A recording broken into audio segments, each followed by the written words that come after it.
Welcome to Snoozecast, the podcast designed to help you fall asleep. Find us at snoozecast.com and now also on YouTube. While you are on our channel, be sure to hit the subscribe button. If you enjoy our show, please write a review on the Apple Podcasts app, or if you don't have an Apple device, at podchaser.com/snoozecast. That's podchaser.com/snoozecast. Please know that we read and appreciate every single review. This episode is brought to you by Curative Air. Tonight, we'll read an excerpt about the mountains of Colorado from the Land of Enchantment, written by Lilian Whiting and published in 1909.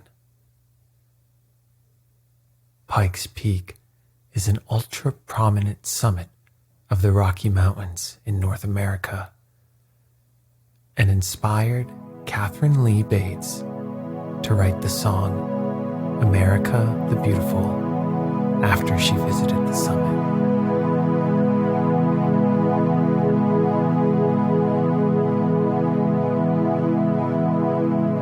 Let's get cozy. Close your eyes. Relax your body into the softness of your bed. Now, take a few deep breaths.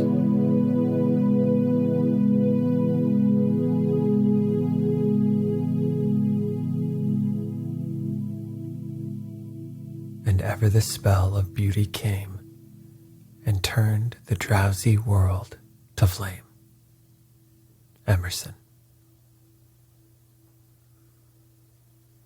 In the picturesque region of Pikes Peak, there is grouped such an array of scenic wonders as are unrivaled within the limits of any corresponding area in the entire world. To this region, Colorado Springs is the gateway, and the poetic little city is already famous as one of the world resorts whose charm is not exclusively restricted to the summer. The winter is also alluring, for Colorado is the land of perpetual sunshine. One turns off the steam heat and sits with open windows in December. The air is electric, exhilarating. The cogwheel road up Pikes Peak is stopped, but almost any of the other excursions one can take as enjoyably as in summer. The East is, apparently, under the delusion that the land is covered with snow up to the very summit of Pikes Peak. On the contrary, the ground is bare and dry. The birds are singing, the sun shines for all, and the everlasting hills silhouette themselves against the blue sky in all their grandeur. One easily slips into all the charm and fascination of Colorado days through these resplendent winters, when there are 2 hours more of light and sunshine in Colorado on account of its altitude than in any state to the eastward. The climate of Colorado Springs has a perfection that is remarked even in the Centennial State, where, in every part, the climate is unsurpassed in sunshine and exhilaration. Especially, however, is Colorado Springs a summer resort, as is Saratoga or Newport or Bar Harbor. Its season is increasingly brilliant and crowded. People come to stay a day and prolong it to a week, or come for a week and prolong their stay to a month. The driving is fine. The motor cars are abundant. The excursions are delightful, and the air is as curative and exhilarating as is possible to conceive.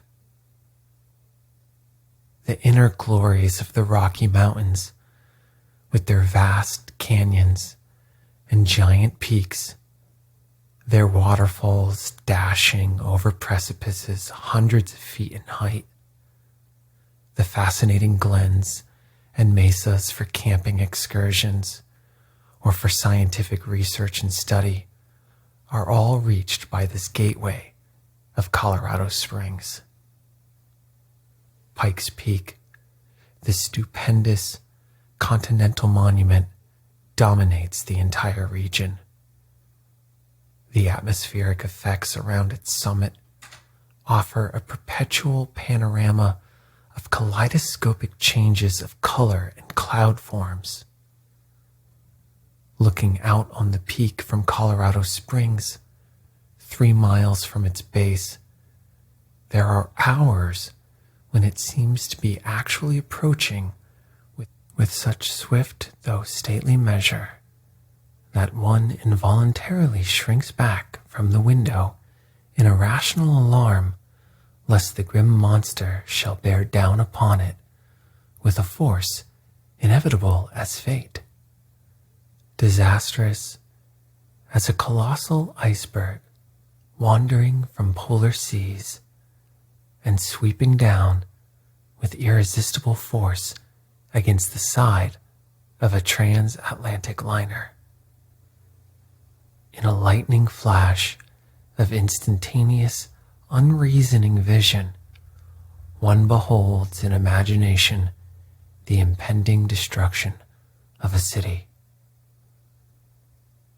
It becomes a thing endowed with volition, a weird, uncanny monster, the abode of the gods who have reared their monuments and established their pleasure grounds in their strange, fantastic garden at its foot. Again, the pike enfolds itself in clouds and, secure in this drapery, retires altogether from sight, as if weary of being the object of public view. It is as if the inmates of a house, feeling an invasion of public interest, should turn off the lights, draw the curtains, and close the shutters as a forcible intimation of their preferences for privacy and their decision to exclude the madding crowd.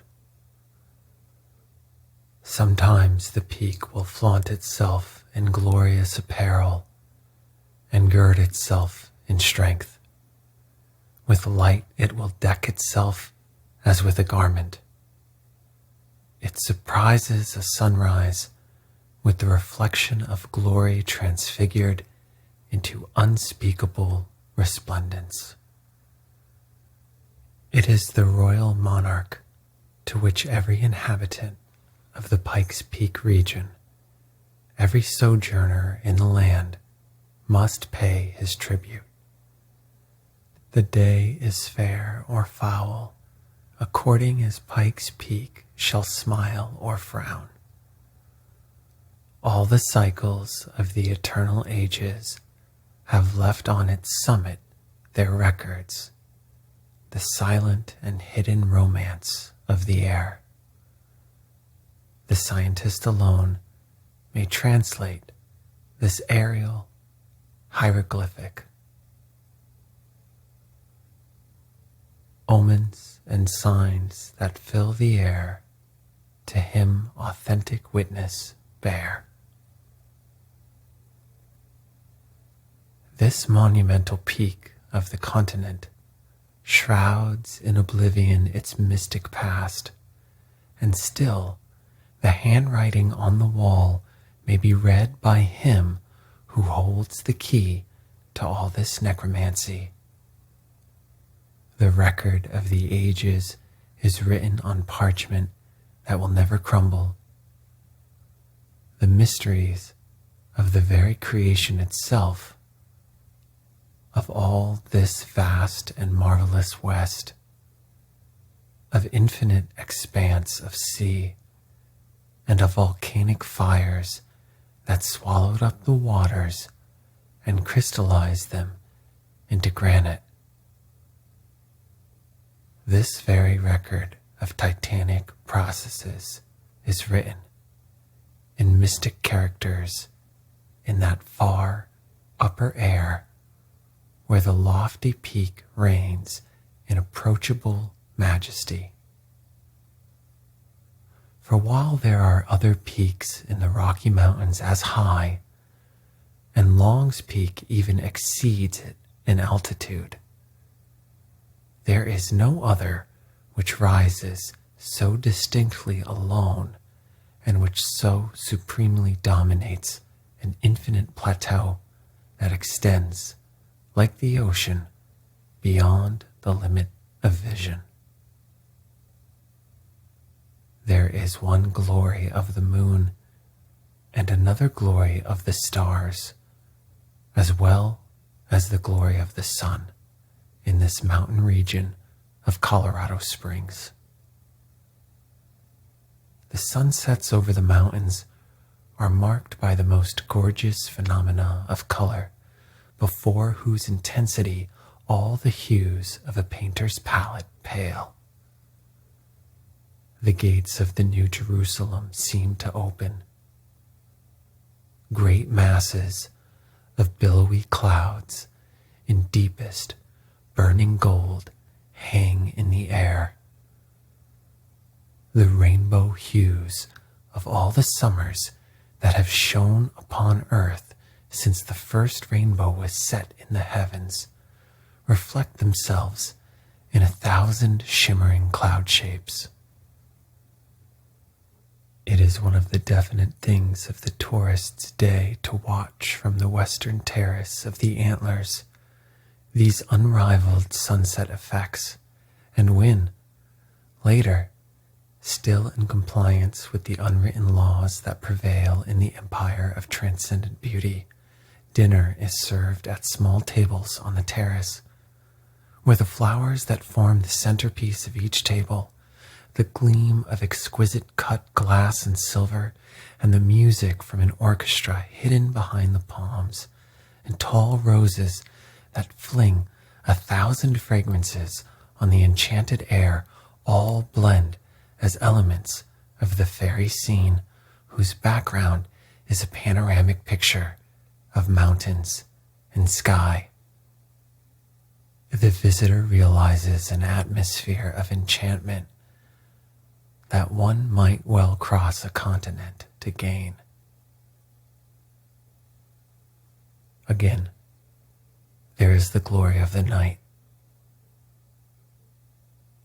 A young moon glances shyly over the mountain summit and swiftly retires to her mysterious realms on the other side.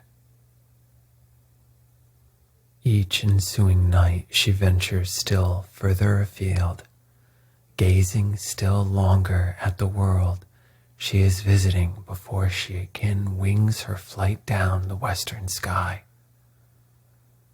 pausing for a tremulous moment on the very crest of the mountains ere she is lost to the sight in the vague distance beyond. The stars come and go in impressive troops and processions. They float up from behind the mountains till one questions as to whether the other side is not a vast realm of stardust in process of crystallizing into planets and stars. Has one then at last arrived at the land that is the forge of the gods who created. May one here surprise the very secrets of the universe. Perhaps some dim, mysterious underworld lies over that colossal range in which celestial mechanism is at work, sending forth and withdrawing the shining planetary visitants. So continuous is the procession of stars through all the hours of the night.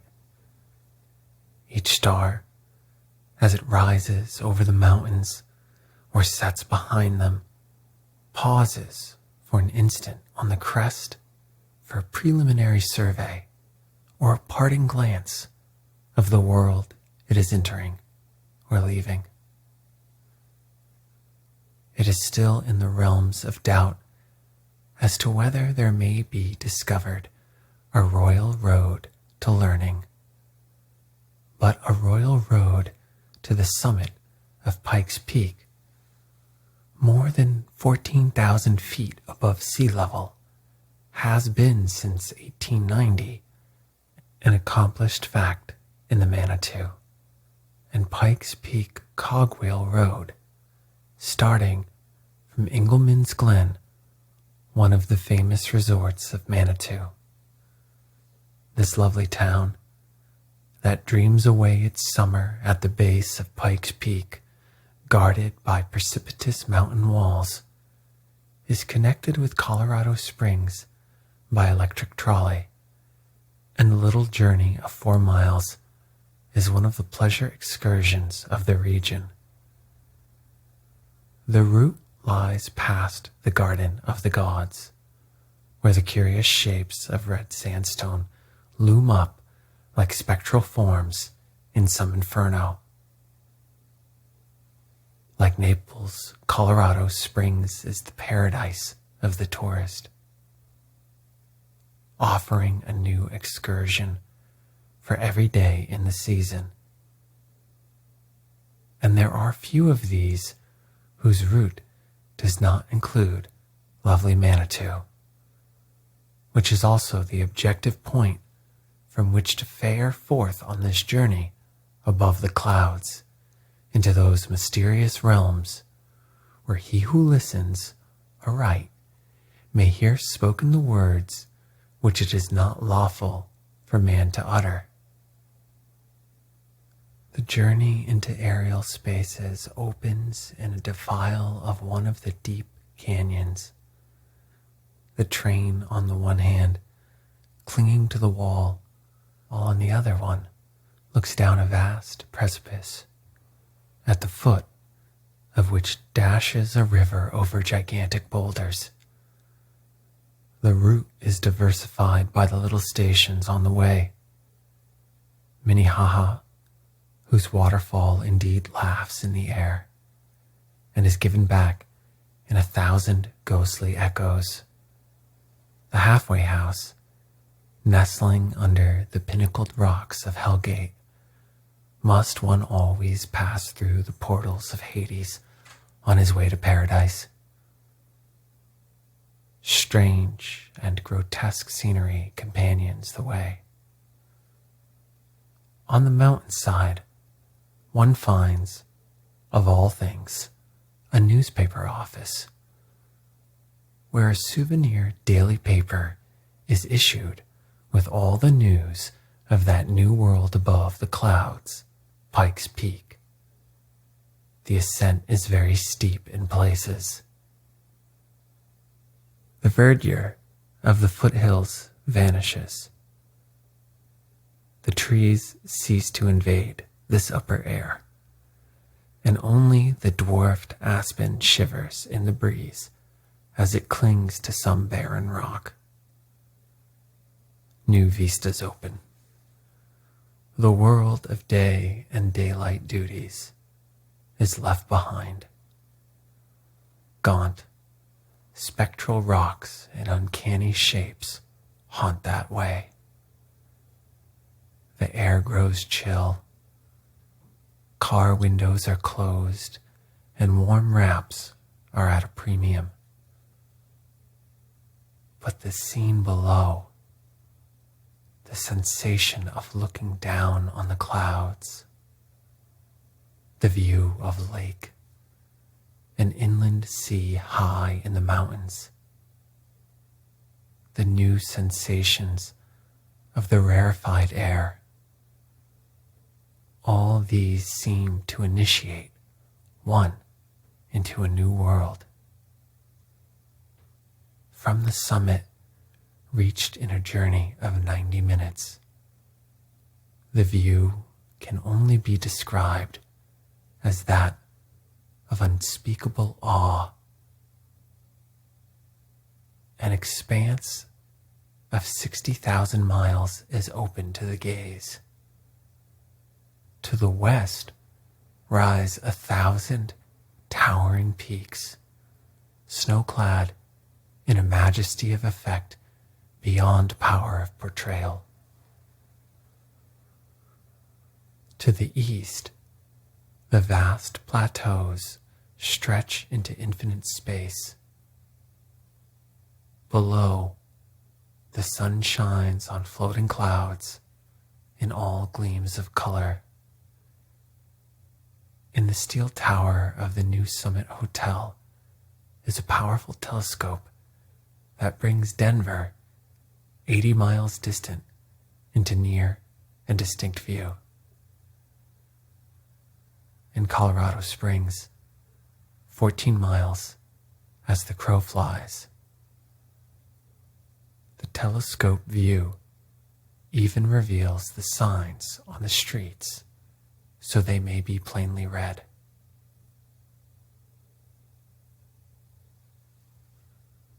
The surface of the top of Pikes Peak comprises several acres of level land thickly strewn with large blocks of rough granite of varying size. Blocks that are almost wholly in a regular rectangle shape, as if prepared for some titanic scheme of architecture.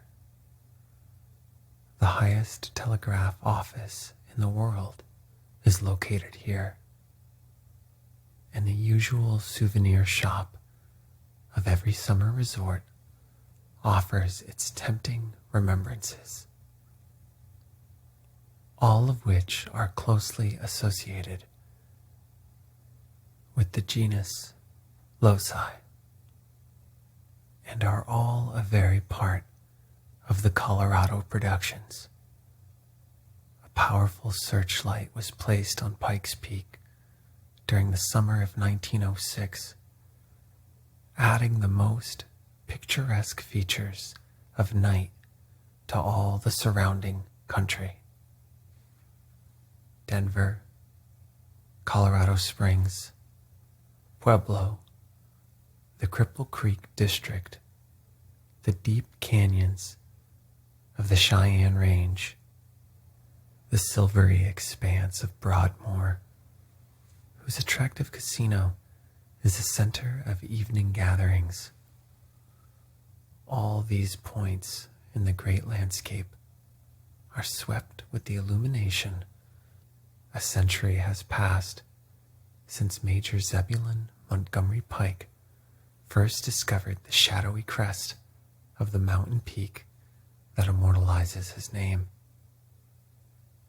It was on November 13th, 1806, that the attention of Major Pike and his party was arrested by what at first looked to them as a light blue cloud in the sky, toward which they marched for 10 days before arriving at the base of the mountain. The story of this journey is one of the dramatic records in the National Archives. Major Pike and his men left St. Louis on July 15th, 1806. On his trip to the Rocky Mountains, or Mexican Mountains, as he called them at the time, he pronounced the country through which he traveled to be so devoid of sustenance for human beings that it would serve as a barrier for all time in the expansion of the United States. In vivid contrast are the conditions today. Major Pike could now make his journey from St. Louis to Pikes Peak over either of several Grand Trunk railways equipped with all the modern luxuries of travel. Where he passed great herds of buffalo, he would now see cattle grazing in equal numbers on the prairies. The vast plains that paralyzed his imagination by their desolate aspects are now dotted with prosperous farms or ranches. The mountains that appealed to him only for their scenic grandeur have been found to be the treasure vaults of nature that were only waiting to be conquered by the hardy frontiersmen who followed him nearly half a century later. The great mountain that he declared could not be ascended by a human being is now the objective point of 100,000 tourists annually, who climb the height in a swift trip made in a luxurious Pullman observation car. The first attempt of the Pike party to ascend the peak was a failure, and Major Pike expressed his opinion that no human being could ascend to its pinnacle. In 1819, Honorary John C. Calhoun, then Secretary of War, sent Major Long and a party on an expedition to the Rocky Mountains, then almost as unknown as the Himalayas. This exploring party camped on the present site of Colorado Springs, and on July 13th, 1819, started to ascend the peak. On the first day, they made only 2 miles, as the ground was covered with loose, crumbling granite. On the second day, however, they succeeded. The first ascent of Pikes Peak thus having been made on July 14th, 1819. Chronicle of this ascent describes the point above which the timberline disappears as one of astonishing beauty and of great interest as to its productions. The first woman to stand on the summit of Pikes Peak was Mrs. James H. Holmes in August of 1858. In his diary, General Pike thus pictured his first impressions of Colorado. The scene was one of the most sublime and beautiful inland prospects ever presented to man. The great lofty mountains, covered with eternal snow, seemed to surround the luxuriant vale, crowned with perennial flowers, like a terrestrial paradise.